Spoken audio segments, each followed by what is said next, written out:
But it doesn't matter what day of the week. It could be Monday, Wednesday, Friday, Saturday, Sunday, 8 day a week. There's always one thing going on in Kruse Control, and that is a lot of breaking news. Come on.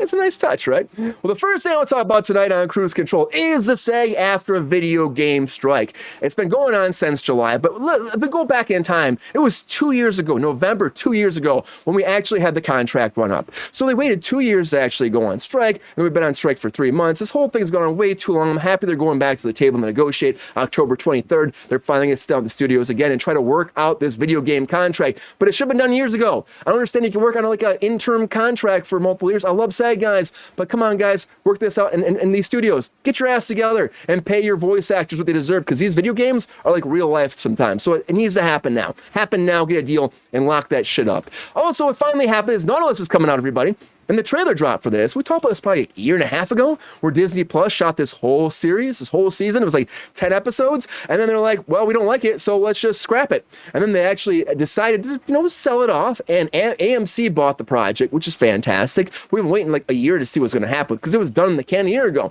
AMC, Prime Video in the UK and in Ireland, if you have Prime Video, if you're in Ireland or the UK. And Stan in Australia, that's the network it'll be playing on as well. But I'm excited to see this. It looks great. Honestly, it does. And it's about the Jules Verne beloved novel, 20,000 Leagues Under the Sea. And we're going to find out about Captain Nemo, everybody, about how he got his ship, his origin story, and a lot of great shenanigans in between. And watch the trailer. Honestly, I really do enjoy it, and I hope that it does do well. And I hope that was Disney good. Plus. It was great, Mike. I hope that Disney's like, what the fuck do we do? It's just pissing me off, because it's like, oh man, it was so good, and it's just like they just sold it off. I don't get it. I think I lost Mike again. They screwed up. They screwed up, but, it took them a long time to bring it out, but it is coming very, very slow. And also Slow Horses, everybody, is coming back for another season, for the sixth season. I can't believe it's at 6 seasons now they've gone through. But I mean, only 4 seasons have aired. The last season 4 just finished airing, and they announced back in January that season 5 was announced. And now this one's ending. It's season 4. We haven't gotten to season 5. It's not in pre-production, and they announced a season 6. So if you're Gary Oldman right now, you're really happy. It's a great project for him, and I love Gary Oldman. He's a fantastic person. Worked with my Mank. Great human being. He's really, really nice person. So I love to see him being successful. When we were shooting Mank, he was talking about this project. That was a long time ago, guys. Mank, a long time ago on Netflix. And I'm happy it's still going for him. But 6th season, crazy. But it's based off Mick Herron's novels. And the 6th season will be based off the books Joe Country and Slow Horse. And that will be compiled. Those will be the 6th and 7th books. That'll be compiled into the 6th season. So based off novels, if you like it, let me know. I haven't checked it out. I love Gary. Is it great enough? Should I watch it? Let me know. It's taking a long time, though. Just like taking a long time for Freaky Friday 2, everybody. But Freaky Friday 2 is finally in the can, and we have an announced date for when it's going to come out. What's up, Davix? Good to see you, man. Welcome to Kruse Control. Freaky Friday 2, though. Lindsay Lohan, Jamie Lee Curtis coming back based on this 2003 movie. They're doing a sequel finally, except now we're taking place years later, where Anna's the actual mother now, and her daughter and her switch spots. That's Lindsay Lohan and her, and of course, Jamie Lee Curtis is involved. And again, we go into hijinks coming down. But August 8th, 2025, we're going to find out how freaky it is on Friday. I'm very interested to see. I'm excited about it. Why not? I'll watch this shit. Why not? I was a kid when this came out, and I'll check this out now. Let's see it. Let's see, everybody. I hope it does well. But speaking of Freaky Friday, what sounds very Freaky Friday-ish is this Abbott Elementary and It's Always Sunny in Philadelphia crossover event that is going down. What? How'd this happen? I don't know. But they're calling it's going to change television as we know it. That's the people behind it are saying. I don't think it'll change television as is, but I think it's a great combination. Great shows on ABC. Why the hell not? FX, ABC working together.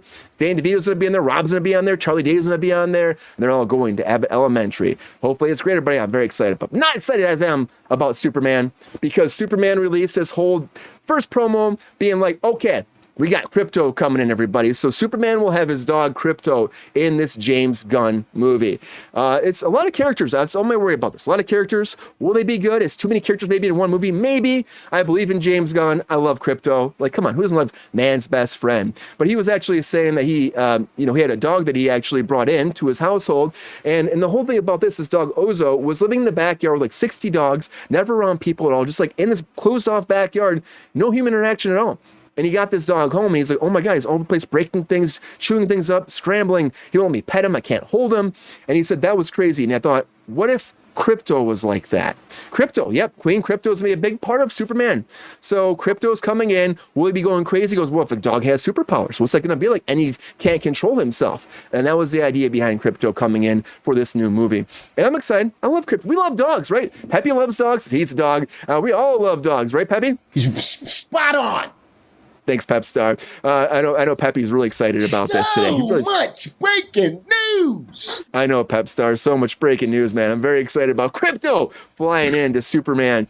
I'm also excited, and you guys probably don't know about this, but I love Silo. I don't know if you watched the first season over on Apple TV+, but the trailer came out for Silo Season 2. 10 episodes dropping November 15th, finally coming out.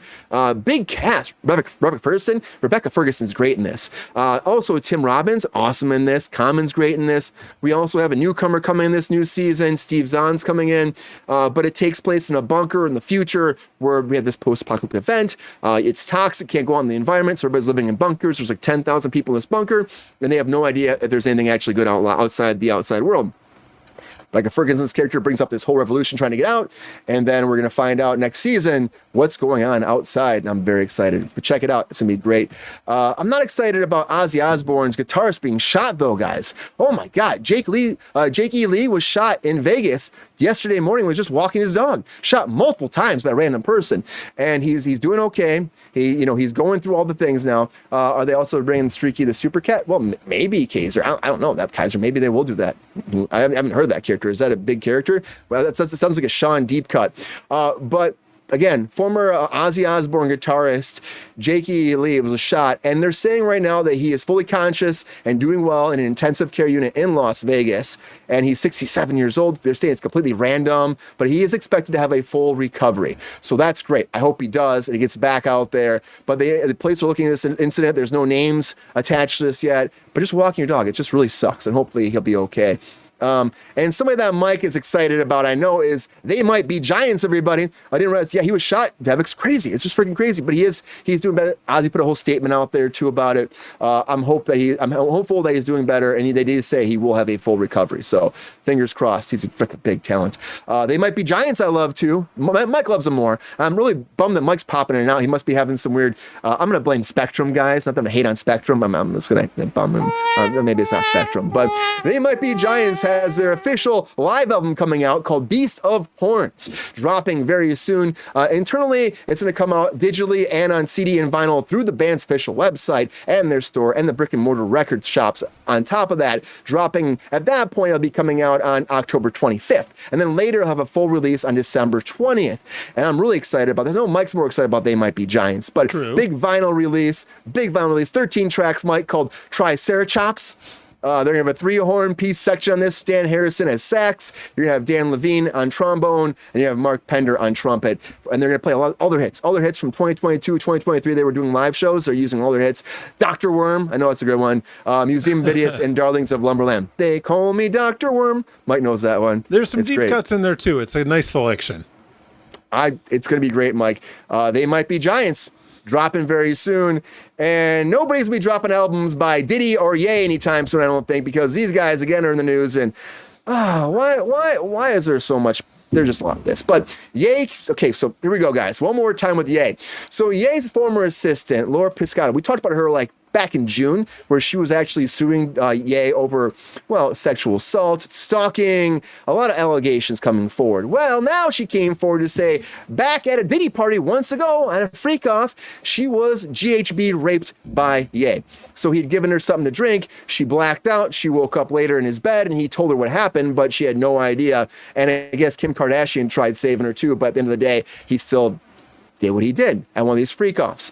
And this shit's crazy because we keep hearing more and more people with these freak-offs. Diddy himself, his lawyers are still saying he didn't do anything at all. No, that he never touched anyone. He did not sexually abuse anybody. It's all lies, all lies, all lies. It's hard to believe after all these allegations. We'll have to wait and find out. On top of that, he still has people standing up for him. Look at, who's he? Kanye West. So, Ye, Kanye West. He goes by Ye now. I mean, I don't know. It's like Diddy going by P. Diddy, P. Diddy, Puff Band, Puffalicious. I don't know, Puffalophagus. I don't know what the hell he's going to go by tomorrow. Sean Combs. Puffalophagus. That's a better. That's what I'm going for, Mike. Puffalophagus. I like that. Puffalophagus. Applause for that one. But I do say that with him too. On top of that, you have Bow Wow coming forward to be like, hey, I missed the parties that Diddy had. Like, who the hell says it? I missed the parties. Like, hey, it's not the same without these Diddy parties. He was the man. He was the man behind it. Kevin Davis, good to see you, man. It's been too long. Good to see you, man. These are all grown folks, not children. You're right. Nobody can force you to do anything at all. It's true, but there were kids. There was like a 9-year-old kid, apparently. There was a 12-year-old kid, too. There's allegations against, too, that happened at these freak-offs. I don't know. It's just crazy allegations coming forward. And it's really freaking out but Ye and Diddy are really good friends back in the day, and everybody's trying to distance themselves. But Bow Wow was talking about this, too, saying, hey, he misses all the parties. The parties aren't the same because Diddy's not around. He was the man. Come on. It's not the right time to stand up for Diddy. It's just not the right time. I would wait to find out what happens with him. He's in jail still. He's saying he didn't do anything. We'll have to wait and find out. I gotta say, it's a lot. Just like Sean Astin, Santa Claus. Nobody in jail, Brian, is ever guilty. Just ask them. It's true. They're not until you go to court, GR. You're innocent until proven guilty. There's a lot of stuff stacking up here. Wait to find out. And Sean Astin, Santa Claus, guys. That's right. And the Broadway debut of hey, why not? Why not? He's going to be Santa Claus in the Elf musical rendition coming out on Broadway, dropping previews at the Marquee Theater on Saturday, November 9th. And after that, November 17th, it will open fully and will end Saturday, January 4th, 2025. So Elf is coming back, and I hope there's some maple syrup and some spaghetti, and we get to find out about those gumdrop buttons that the gumdrop man has, the gingerbread man. But a lot of breaking news, everybody.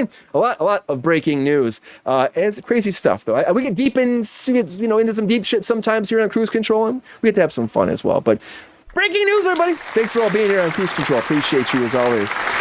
Woo! Woo! Right, Thirsty Daddy? Right.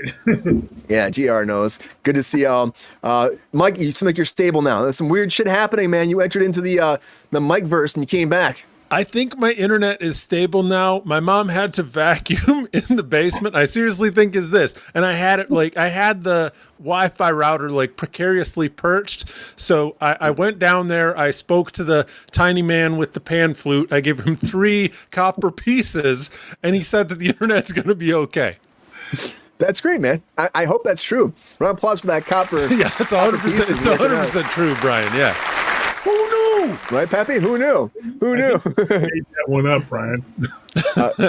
Pappy, did you make that up? Fucking crazy. Yo, player, if you enjoyed this video, please like and subscribe and hit the bell to be notified when we are live. And if you are able to join our Patreon, please join. Because the pep star needs more snickety snacks. Because I'm hungry. Holla back. Love y'all.